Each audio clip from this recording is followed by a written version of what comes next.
우리가 지난 시간에는 이제 5장을 보면서 각 다양한 연령층의 성도들을 어떻게 섬겨야 되는지에 대해서 바울이 이제 디모데에게 가르치는 메시지가 있었습니다. 그래서 남녀노소 또 과부도 참 과부를 잘 섬겨라 이렇게 이야기를 했고요. 이런 모습을 보면 사도 바울은 사도적인 사람이지만 굉장히 목양도 강해요. 멀리서도 그 교회의 영적인 상황들을 잘 간파하고 또 구체적인 지시들을 멀리 있지만 편지를 통해서 이제 목양을 하는 모습을 보면 사도 바울 안에는 참 목자적인 모습도 많이 있다라는 생각이 듭니다. 오늘은 그 중에서 이제는 마지막에 섬겨야 되는 그룹이 누구냐면요, 이제 남녀노소, 참 과부, 그 다음에 오늘 본문에 보면 장로들에 대한 이야기가 나옵니다. 그래서 장로들을 어떻게 섬겨야 되는지, 그리고 디모데 본인을 향한 메시지, 그리고 나서 좀 생뚱맞지만 6장의 1절과 2절에 보면 갑자기 종과 믿음의 상전의 관계를 이야기합니다. 이게 다 연결되어 있습니다. 그래서 오늘 시간 안에서 이것들을 같이 보고 다 못 봐도 시간이 되면 끝내겠습니다. 자, 17절, 18절 보겠습니다. 시작. 잘 다스리는 장로들은 배나 존경할 자로 할 때 말씀과 가르침에 수고하는 이들에게는 더욱 그리할 것이니라. 성경에 일렀으되 곡식을 밟아 떠는 소의 입에 망을 씌우지 말라 하였고 또 일꾼이 그 삭슬 받는 것은 마땅하다 하였느니라. 바울은 디모데에게 교회에서도 특별히 이 잘 다스리는 장로들에게 배나 존경하라고 이야기하고 있습니다. 여러분, 교회가 잘 성장하고 영혼들을 잘 출산하고 돌보려면 무엇이 더 필요하냐면요, 잘 목양하고 있는 장로들을 잘 섬기고 존경하라고 이야기하고 있어요. 제가 어제 갑자기 설교가 되면서 본문을 보면서 이래서 오늘 나를 세우셨구나 라는 생각이 들었습니다. 할렐루야. 그래서 우리가 사실은 어떻게 보면 이 본문이 뭐 목사님한테 잘해라, 장로님한테 잘해라, 잘해야죠. 그렇죠? 아니, 써 있잖아요. 몇 배로 잘하래요? 2배나 잘하래요. 제가 두고 보겠습니다. 맞아요. 그런데 이 말씀의 핵심은 사실은 왜 그렇게 교회를 돌보는 장로들과 목회자들을 잘 섬기라고 이야기하냐면, 그분들이 교회를 돌보고 그분들을 통해서, 오늘 보세요, 잘 다스린다는 것은 목양한다는 거예요. 목양. 그리고 뒤에 보면 잘 가르치는 장로들에게도 특별히 더 잘하라고 나오죠. 할렐루야. 네. 이 두 가지를 말하는 이유는 뭐냐면, 결국은 이 장로들을 통해서 교회 안에 목양과 말씀이 잘 풀어져야 되기 때문입니다. 그냥 내가 목사니까 나한테 잘해 이게 아니라 그 위치의 역할을 통해서 공동체에 풀어져야 되는 것들이 있다는 거예요. 교회가 성장하는 가장 중요한 두 가지가 뭐냐? 목양과 말씀이에요. 사역으로 따지면 신방, 상담 또는 그리고 티칭 이렇게 되는 거죠. 그래서 초대교회는 목양과 행정을 하는 장로가 있었고 말씀에 전무하는 장로가 있었어요. 이런 구조를 누가 만들냐면, 사도행전에 보면은 이제 초대교회가, 그죠? 헬라파 과부가 구제에서 빠지는 것을 보면서 사도들이 우리는 말씀에 전무하겠다 그러면서 행정과 목양과 말씀을 준비하는 그룹이 나누어지면서 같은 장로지만 말씀을 가르치는 그룹이 나오게 됩니다. 그럼 오늘 본문을 보면요, 교회가 건강하게, 그러니까 성장주의 말고 성장하기 위해서 정말 중요한 기본기가 뭐냐? 목양과 말씀이 풀어져야 된다는 거예요. 어떤 교회가 건강한 교회냐? 목양이 잘 일어나고 말씀이 말씀대로 풀어지는 교회, 그런 교회가 건강한 교회입니다. 그래서 교회들이 사실은 교회마다의 부르심이 있어서 여러 가지의 시스템을 써요. 뭐 여러분 아는 교회 시스템 뭐가 있어요? 옛날에는 구역 모임, 그죠? 그 다음에 점심 막 그런 사역도 있고, 그렇죠? 구제하고, 그 다음에 또 어떤 교회들은 제자훈련, 제자훈련 열심히 우리는 제자를 키운다, 제자훈련하고, 또 뭐 알파 들어보셨어요? 알파가 뭐죠? 그렇죠. 사람들에게 웰커밍해서 이렇게 말씀 잘 가르쳐서 영접시키고, 또 셀, 또 뭐 가정교회, 또 회사교회, 가정스러운 교회 많아요. 뭐가 많은데 뭐 엄청 많죠. 뭐 G12, D12 막 엄청 많아요. 근데 아무리 좋은 시스템이 있어도요, 결론적으로 그 시스템이 목양과 말씀이 풀어지게 하지 않으면 그것은 교회를 성장시킬 수 있다 없다? 없다라는 거예요. 그러니까 중요한 이 에센스가 그것을 통해서 풀어지지 않으면 아무리 시스템을 계속 바꿔. 그렇죠? 옛날에 제가 섬겼던 교회 목사님도 어디 세미나만 다녀오면 다 바뀌어요. 1년에 한 번씩 다 바뀌어 계속. 그러니까 저희처럼 뭐 이렇게 1단계, 2단계가 아니고요. 계속 그냥 완전히 다른 걸 계속 하는 거예요. 막 너무 다른 걸. 훈련도 이렇게 세워져 빌드업 되는 게 아니라 우물을 막 파고 있는데 또 다른 우물을 파야 되고 막 이런 일이 벌어져요. 교회가 안 되니까 더 세미나에 집중해. 무슨 뭐 고구마 전도법, 안 되면 붕어빵 전도법, 뭐 소금 전도법, 뭐 오이 전도법. 전도를 안 해. 근데 중요한 건 이게 뭔 말인지 아시겠죠? 어떤 시스템이나 방법이 교회를 살리는 게 아니라 결국은 뭐냐면 정말 예수님의 몸이잖아요, 교회가. 아멘이십니까? 그러면 예수님이 오셔서 하시는 그 일이 일어나야 되는데 그게 뭐냐? 목양과 티칭이에요. 이 목양 안에는 목자적인 게 들어있기 때문에 치유, 축사 다 들어있고, 그리고 영혼들을 돌보시는 그 예수님의 어떠함이 풀어질 때, 그리고 예수님이 말씀을 가르치셨죠. 하나님의 뜻, 진리가 너희를 자유케 하리라. 그러니까 교회가 성장하려면 무슨 시스템을 써도 상관없어요, 사실은. 중요한 건 뭐냐면 이 본질이 있으면요, 모든 어떤 시스템을 하건 장점들을 취해서 성장할 수가 있는 거예요. 근데 목회자들이 오해하는 게 뭐냐면 시스템에 문제가 있어서 교회가 성장하지 않는다고 생각해요. 그러면 어떤 시스템으로 성장한 교회를 보고 그거 그대로 벤치마킹을 했어. 우리 교회 왜 안 될까요?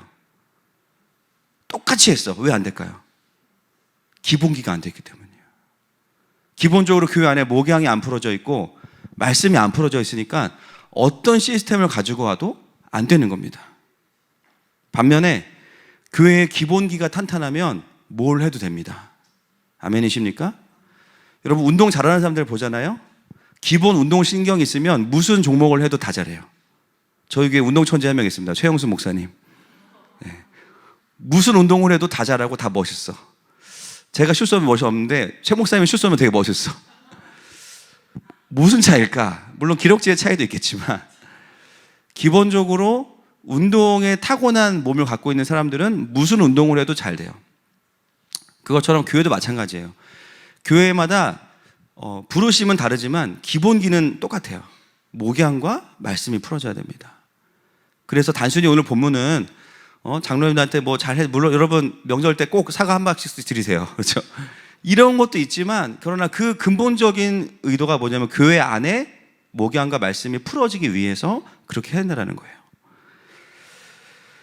그래서 교회가 돌아볼 때 뭐냐, 정말 우리 공동체가 깊은 어떤 리더십과의 관계 속에서 영혼들을 돌아보고 있는가, 그리고 교회 안에 늘 하나님의 말씀이 말씀으로 들려지고 있는가. 그러니까 전통교회가 원래 그런 것은 않았지만 진짜 힘든 게 뭐냐면 어느 순간 말씀이 물론 똑같은 걸 반복해도 은혜가 됩니다. 아멘이시죠? 근데 이제 뭐가 문제냐면 말씀을 말씀으로 풀어내기보다 어느 순간 그 목회자의 경험이나 목회자의 삶이 너무 많이 나오는 경우예요. 제일 이제 힘든 설교들이 그런 거예요. 가룟유다가 나가니 밤이러라. 여러분 인생에 밤이 있습니다. 그리고 나서 미국 갔다 온 얘기 1시간 하시는 거예요. 이제 이 시계가 뭐 누가 줬고 앙물앙궁, 그죠? 미국 얘기 1시간 하다가, 그죠? 갑자기 아들 자랑 1시간 하고 기도하고 마쳐. 뭐 이런 거 있잖아요. 말씀이 안 풀어지는 거예요. 그죠? 근데 만약에 목양이 잘 목양은 뭐냐면 풀어진 말씀이 개인에게 적용될 수 있도록 인격적으로 그것들을 풀어주는 게 목양이잖아요. 그게 되고 있고 말씀이 잘 선포되고 있으면 교회는 성장합니다. 여러분 이거는 비단 장로나 목회자의 문제만이 아니고요, 목장에도 적용이 돼요.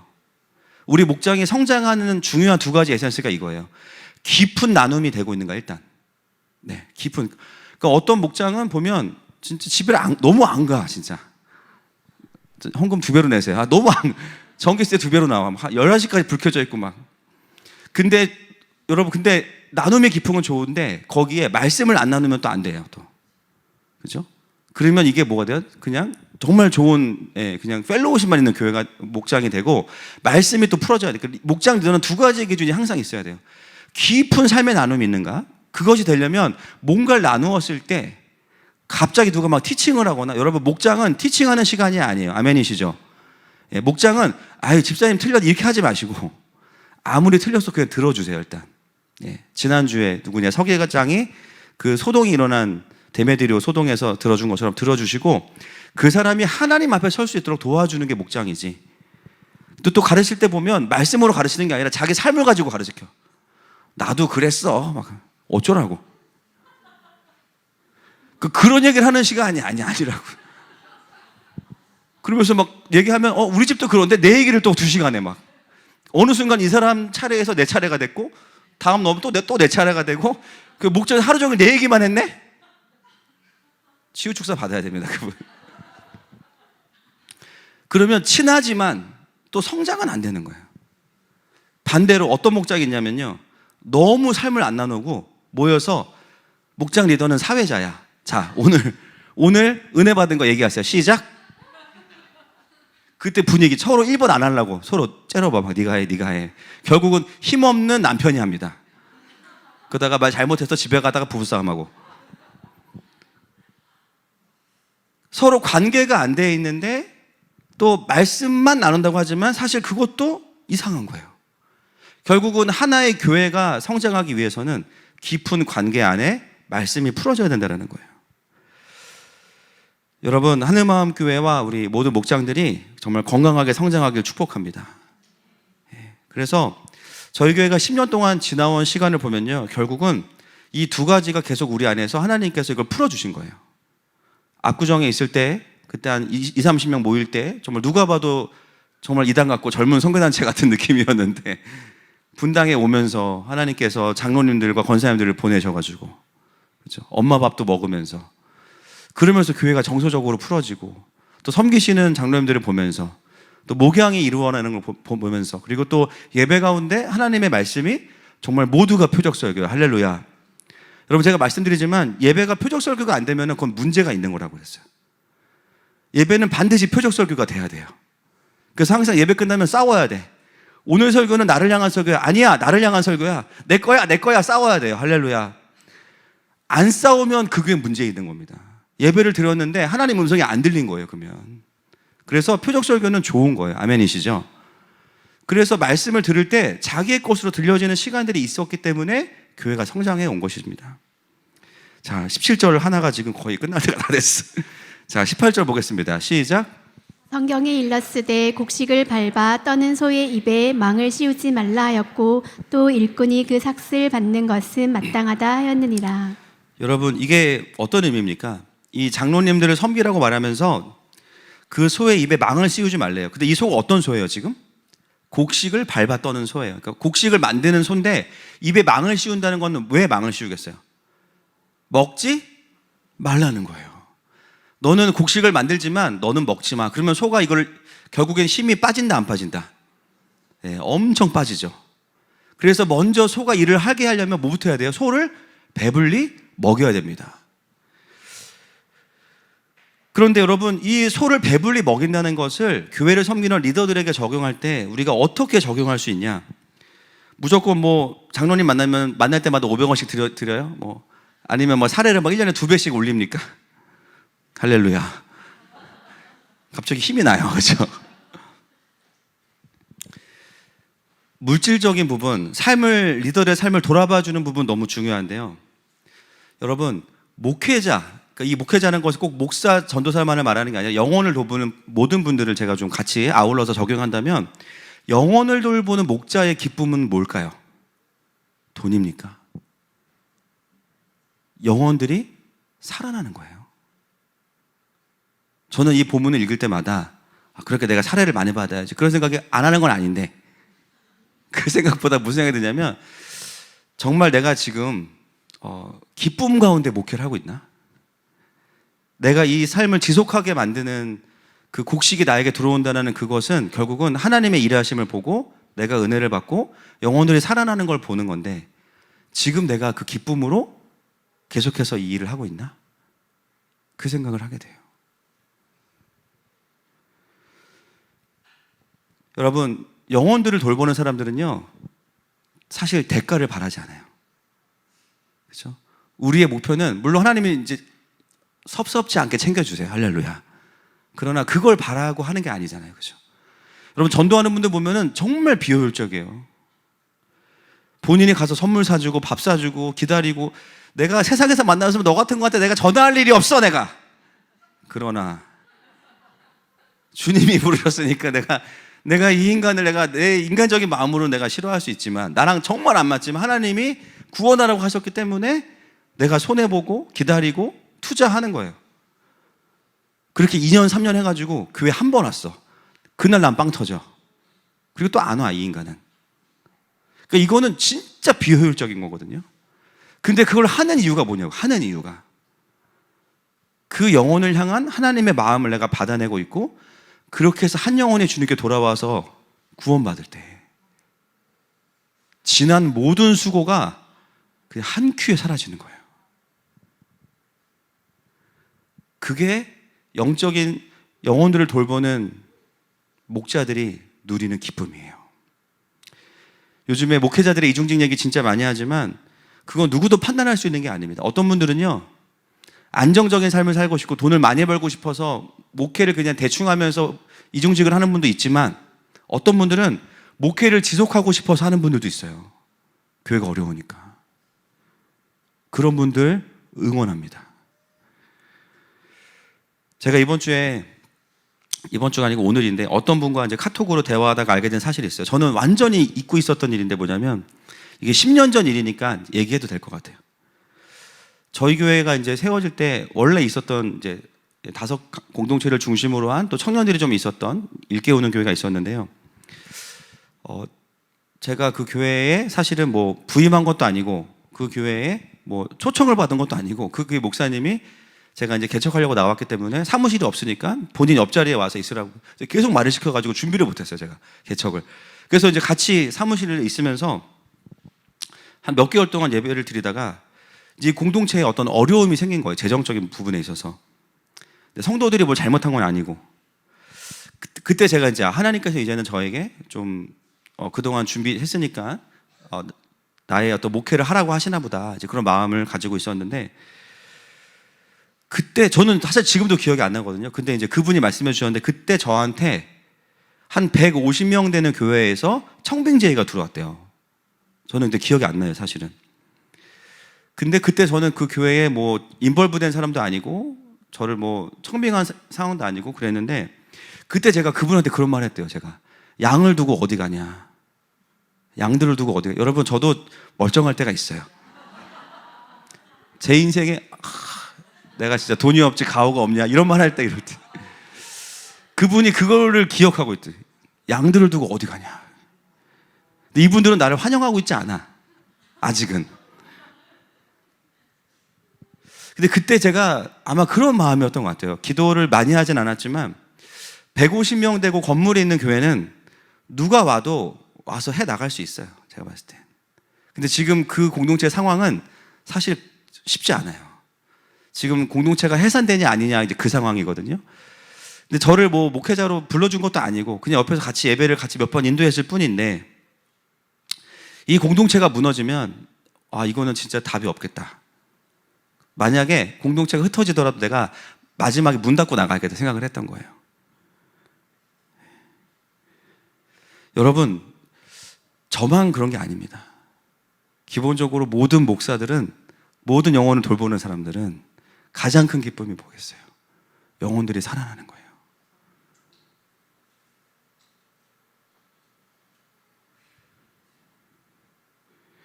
목회를 잘하고 교회를 부흥시키고 뭐 많아지고, 그건 둘째 문제인 거예요.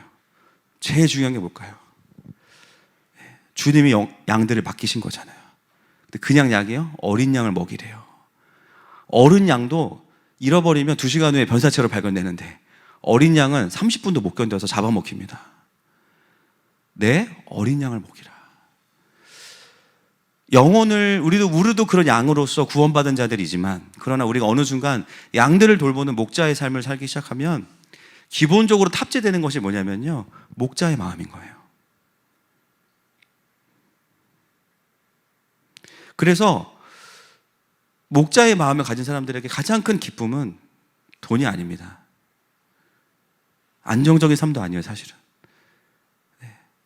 우리의 양식은, 그렇죠? 그렇죠. 영혼들이 구원받는 거예요. 그리고 10년이 지났어요. 하나님은 저희 교회를 150명보다 큰 교회가 되게 하셨어요.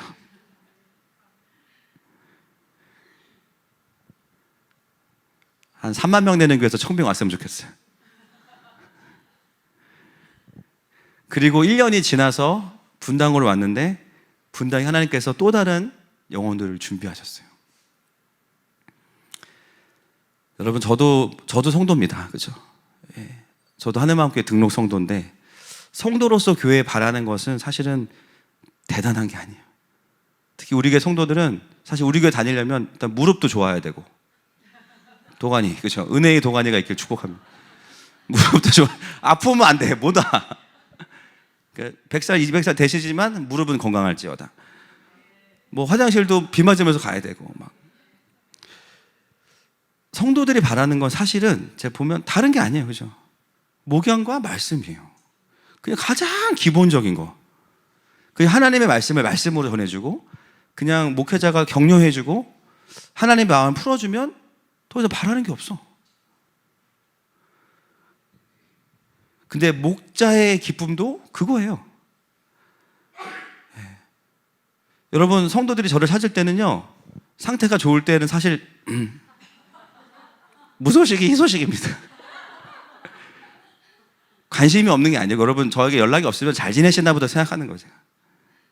그리고 아프거나 힘들 때 찾으면 그것도 싫은 게 아니에요. 아, 필요하구나 라고 느끼는 거죠. 힘든 얘기예요. 그리고 목사님한테 이런 얘기해서 어떻게 해요? 그럼 누구한테 할 거냐? CU 아줌마한테 할 거야? 결제하면서 누구한테 힘든 얘기 할 거냐고. 결국은 그거를 받아들이고 기뻐하고 같이 돌파할 수 있어야 그것이 이제 목양이 일어나는 거예요. 영혼들이 살아나는 거, 말씀의 꼴을 배불리 먹고 목양을 누리면서 본인들이 회복되는 거예요. 여러분, 세상에서 가장 모순된 게 뭐냐면, 목회자들한테 상처 많이 받아서 목회자가 필요 없어, 교회는 목사가 필요 없어, 이렇게 말하는 분들에게 목회자가 제일 필요합니다. 그거 받아줄 목회자 반드시 필요한 거예요. 근데 목자의 부르심 있는 사람들의 기쁨, 그거를 지속할 수 있는 기쁨은 뭐냐면, 그거를 받아내면서 그게 힘든 게 아니라, 도구로만 쌓이는 게 아니라 그게 기쁨이 되는 거예요. 목자 자신이 은혜 안에 거하고 은혜 받는 사람들을 보면서 힘이 나는 거, 그게 목자의 삶입니다. 여러분, 목회자의 슬픔은 뭘까요? 은혜 받지 못하는 지체들을 볼 때인 거죠, 반대로 말하면. 근데 그게 나 때문이라고 느껴질 때. 목회자분도 기도받으러 많이 오시거든요. 거의 열의 열은 다 제일 심한 게 뭐예요? 자책이에요. 자책이 여기까지 채워져서 와요. 물론 본인이 잘못해서 상처 주는 거 분명히 많을 건데, 목회자들은 기본적으로 그걸 자기의 어떠함으로 가져가기 때문에 여기가 완전 만신창이가 돼서 옵니다. 그래서 장로들을 배나 존경하라고 말하는 이유가 뭐냐면, 그 삶을 살고 있는 목자들이기 때문에 공동체가 할 일은 뭐냐면요, 리스펙 해주라는 거예요. 더 기쁨으로 목양을 감당할 수 있도록. 여러분, 장로님들한테 인사를 깍듯이 하잖아요. 지갑이 더 열립니다. CU가 왜 망하지 않고 저렇게 번성하겠습니까? 우리 교회 지분이 90%잖아요. 여러분, 오늘의 말씀은 장로들에게만 해당되는 것이 아닙니다. 영혼을 맡은 교사들, 목장 리더들, 그리고 도시 선교사로 부름받은 하늘마음교회 전체가 해당되는 겁니다. 우리가 영혼을 전도할 때 하나님께서 한 영혼 왔다고 막 100만 원씩 통장에 꽂아주시는 거 아니죠? 그러면 오히려 우리는 해요? 네. 100만 원은 좀 애매하다, 그죠? 한 1000만 원씩 주신다, 그러면 열심히 할 것 같아요, 그죠? 근데 그래서 주신다고 해도 감사하고 받을 건 받아야지. 근데 그렇다고 하는 게 아니잖아요, 그죠? 그냥 한 영혼이 돌아오는 걸 볼 때 그 천국잔치를 보면서 그게 그렇게 기쁜 거예요. 중독이에요, 제가 봤을 때 중독. 그 한 영혼이 거듭나고 사명을 발견하는 것을 보고 회복되는 것을 보면서 그것이 우리에게는 대가지불이 되는 거예요. 사례가 되는 거예요. 여러분, 하늘마음교회가 지금도 그런 교회지만 더 그런 목자의 교회가 되기를 축복합니다.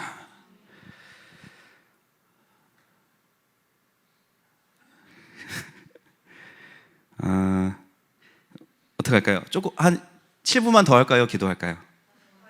더? 아니, 이제 다 확실히 눈을 마주쳐. 더?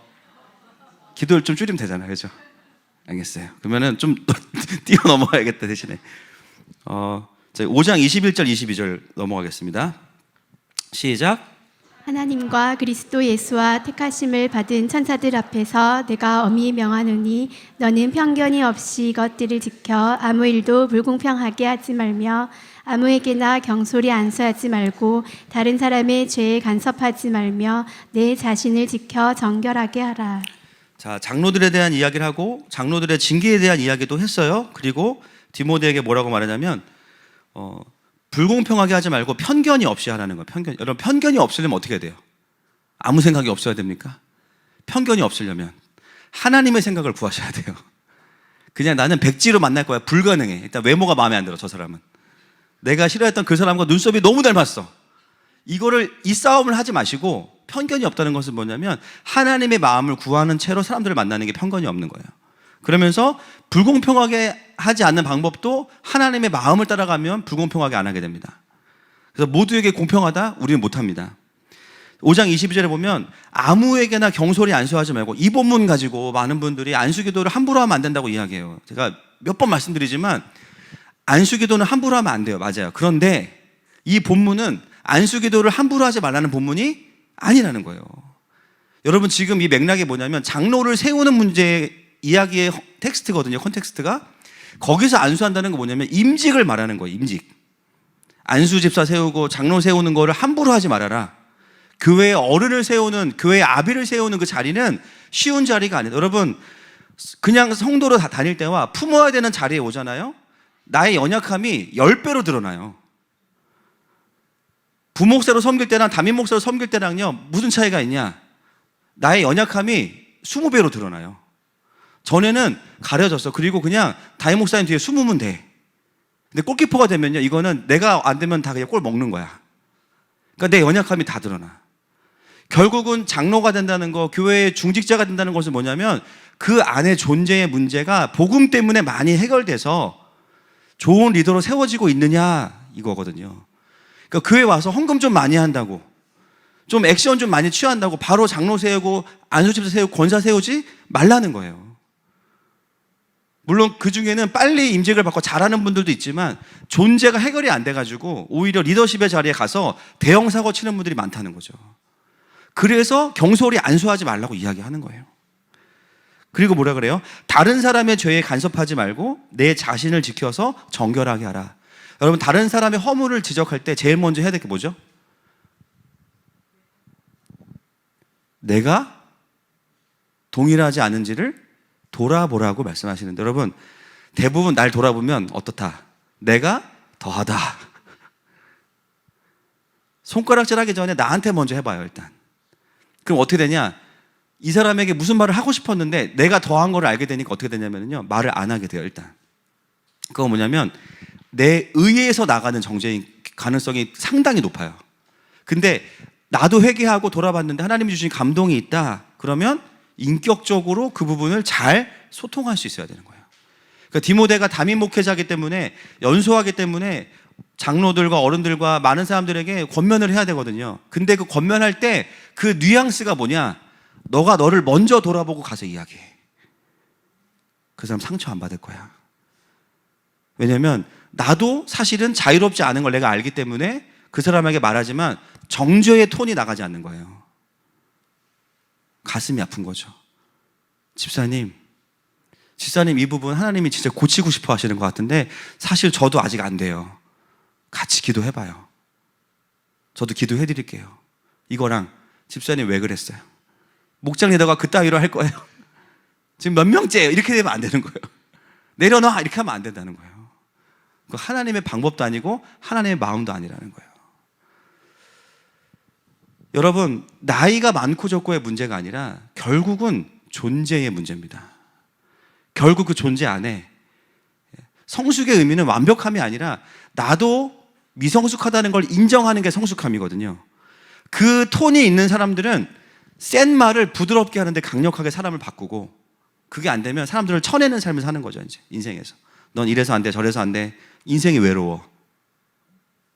내가 옳아서가 아니에요. 그게 내 존재가 아직 다루어지지 않았기 때문인 거예요. 자, 23절 넘어가겠습니다. 시작.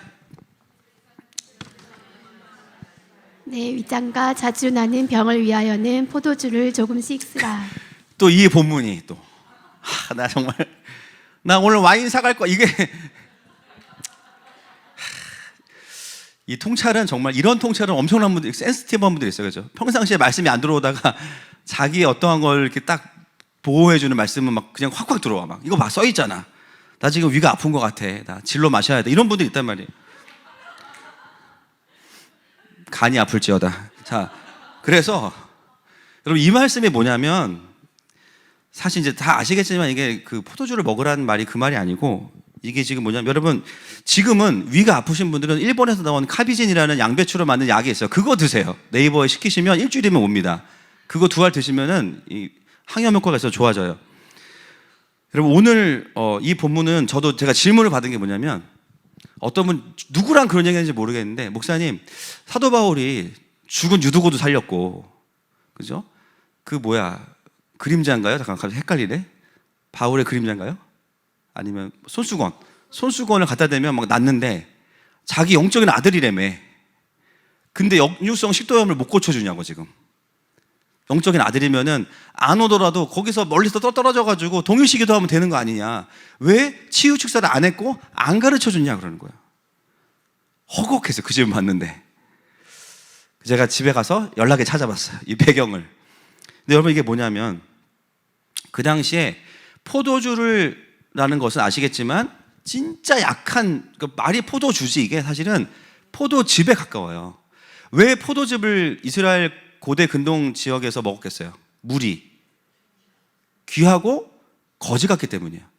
그 물들을 먹으면 석회질도 들어있고 위장병이 나거든요. 근데 여러분, 성경에 보면 포도와 포도주를 먹지 않는 경우가 있습니다. 언제 그러냐면, 구약에 보면 나실인 서약이에요. 하나님 앞에 정해진 시간에 바쳐져 있는 동안에는 포도나무에서 나는 모든 것을 먹지 않습니다. 그러면 뭐냐면, 디모데는 굉장히 책임감이 강하고 또 어린 나이에 담임 목사가 됐기 때문에 부담감이 많으니까 굉장히 자주 금식하면서 나실인으로 자기를 하나님 앞에 드리는 시간이 많았어요.